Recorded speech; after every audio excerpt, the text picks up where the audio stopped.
Non mais regardez-moi ce terrain. Il est énorme. C'est-à-dire qu'il fait... Il est plus grand que le quartier qui est à sa droite. Enfin, le pâté de maison qui est à sa droite, plus le pâté de maison qui est à sa gauche. C'est vraiment fou, hein. D'après vous, est-ce qu'il vaut mieux acheter des grands terrains ou des petits terrains?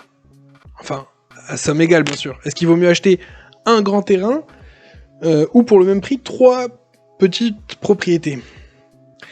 Eh ben, j'ai eu ce débat-là sur le Discord avec d'autres personnes et ça m'a donné l'idée de faire une vidéo. Alors, les avantages à avoir un grand terrain, enfin plutôt le seul avantage que je vois, c'est que bien sûr on peut construire des trucs beaucoup plus grands. Par exemple, sur ce petit terrain-là, on pourra pas construire un immeuble. Mais sur un grand terrain, bah oui, on peut construire ce qu'on veut. Donc c'est vrai que c'est un avantage. D'un autre côté, avoir un terrain qui est construit, ça rapporte pas plus d'UPX. D'accord? Ça augmente les chances de faire entrer le quartier dans lequel la propriété se trouve dans une collection, mais au-delà de ça, ça rapporte pas grand-chose. Maintenant, voyons voir quels sont les avantages des petits terrains. Eh ben, les petits terrains, tout d'abord, ils sont plus liquides, ils coûtent moins cher, donc on peut les écouler plus facilement, plus rapidement, en cas de besoin. Il y a beaucoup de gens qui disent, oui, mais je préfère... Enfin, moi, je suis là pour acheter... pas pour vendre, je veux acheter, attendre très longtemps et revendre un jour. Une fois que j'aurai fait fois je sais pas combien. Oui, bon, c'est pas aussi simple. C'est toujours plus sympa de pouvoir s'en débarrasser plus facilement. On sait jamais. Et puis, si jamais on a l'idée de... si on a besoin d'argent pour mettre en place une stratégie ou quelque chose qu'on doit faire, comme ce qu'on est en train de faire nous sur notre Discord, j'en profite pour placer un peu mon truc. Mais oui, là pour le coup, on est quelques joueurs à s'être coordonnés pour monter une petite stratégie ensemble. Et il nous faut du cash. Donc évidemment, là vous pouvez voir d'ailleurs, j'ai pas mal augmenté mon compte. j'ai rajouté pas mal d'UPX. J'ai pas rajouté d'argent dans le jeu, c'est juste que j'ai commencé à vendre massivement toutes mes propriétés pour avoir justement plus de cash pour pouvoir mettre en place cette stratégie-là.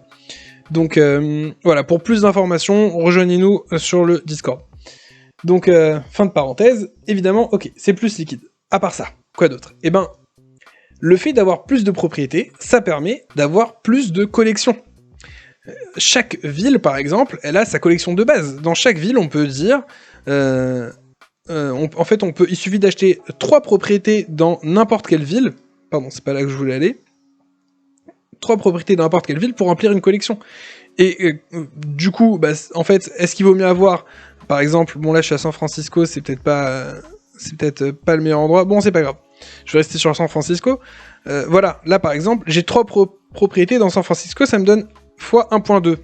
Pour le même argent, si j'avais acheté un seul terrain, bah il aurait pas eu x 1.2. Ok, autre avantage d'un petit terrain, et ben en fait, vu qu'on a plus de terrain, il y a plus de gens qui vont marcher sur nos propriétés et donc nous rapporter de l'argent, des UPX. Maintenant, ça peut être pas mal. Si on met une propriété par exemple à 20 UPX pour avoir le droit de marcher dessus, comme beaucoup de propriétés d'ailleurs, voilà celle-là, et ben en fait, vu qu'une propriété ça rajoute, bon il y a de tout, ça dépend de la taille, mais imaginons qu'on prend par exemple une propriété qui rapporte 50 UPX par mois. Et ben, quand on a quelqu'un qui marche dessus et qui nous rapporte 20 UPX, c'est comme si on avait gagné quasiment 2 semaines, un peu moins de 2 semaines. Donc c'est pas mal. C'est pas mal. Et du coup, avoir beaucoup de propriétés, bah, ça augmente les chances qu'il y ait beaucoup de gens qui marchent sur toutes nos propriétés. Et d'ailleurs, je dis pas ça en l'air, j'ai fait un document, j'ai tenu un document en fait, où dedans j'ai répertorié toutes mes propriétés, que j'ai eu à un moment donné, donc on va tout voir ensemble, ne vous inquiétez pas, pour avoir justement des preuves à l'appui. Alors justement, pourquoi j'ai commencé à faire ce document? Parce qu'en fait, il y a beaucoup de gens qui pensent que les plus grandes propriétés vont rapporter plus pas juste plus en valeur absolue, parce que bon, ça c'est logique, mais plus par mètre carré. C'est-à-dire une propriété qui fait 100 mètres carrés va rapporter plus par mètre carré qu'une propriété qui fait 10 mètres carrés. C'est ce que j'ai voulu tester. Alors là, j'ai mis toutes mes propriétés, et combien de mètres carrés elles font. Ok. Ensuite, ici, on voit combien elles me rapportent par mois. D'accord.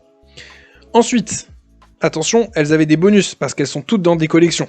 Donc j'ai écrit ici le bonus, et ici j'ai fait combien elles me rapportent par mois, mais sans le bonus. D'accord. Ensuite, c'est là que ça devient intéressant.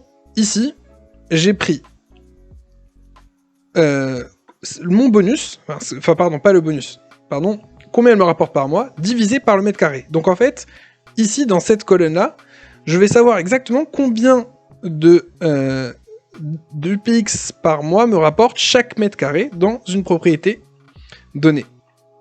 Et ici, j'ai marqué le nombre de visiteurs qui sont venus marcher sur mes propriétés. Bon, ce chiffre-là, il est à prendre avec des pincettes parce que je les ai pas achetées toutes le même jour, donc il y en a que j'ai depuis beaucoup plus longtemps. Par exemple, mes premières propriétés, je les ai achetées à Brooklyn.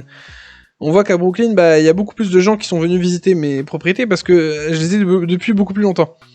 Donc c'est normal.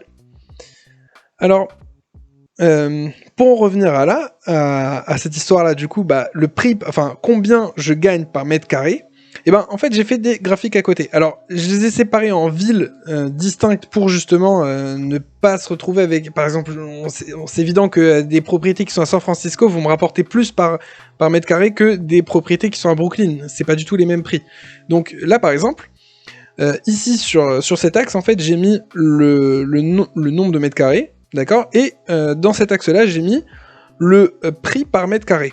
Donc, si une propriété devrait coûter plus cher par mètre carré quand elle est plus grande, on aurait dû voir une courbe qui monte.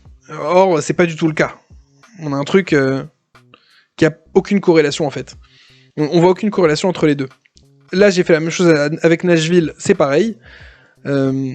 Aucune corrélation, et là j'ai fait un truc général, donc pareil, aucune corrélation. Alors là on voit qu'il y a deux sommets par exemple. Alors ça c'est évidemment les propriétés qui ont coûté le plus cher dans les plus beaux quartiers, enfin pas dans les plus beaux quartiers, mais parce que j'ai enlevé les collections, mais dans les villes qui coûtent les plus cher. Donc voilà, conclusion, non, je ne pense pas qu'acheter des plus grands terrains ça vaille le coup. Le seul avantage c'est de construire des trucs plus gros, et puis c'est pas tant que ça un avantage, c'est-à-dire que je pense pas qu'il y ait beaucoup de gens ici qui aient assez de Spark pour pouvoir construire sur toutes ces propriétés. Donc de toute façon on peut pas construire partout, et puis de toute façon on pourra bientôt louer nos Spark à d'autres personnes contre des UPX ou peut-être même des dollars, donc de toute façon on trouvera une utilité à nos Spark, ça c'est évident. Donc voilà, c'est tout pour cette vidéo. Elle m'a demandé un peu plus de préparation que prévu, que d'habitude. Donc voilà, n'hésitez pas à mettre un petit like si vous avez aimé, à me dire ce que vous en avez pensé. Donc j'ai pu me tromper dans mes calculs, dans mes idées, peut-être qu'il y a des indicateurs que vous avez développés vous-même et qui sont super intéressants à partager. Donc franchement, ça m'intéresserait beaucoup de vous entendre ou de vous lire.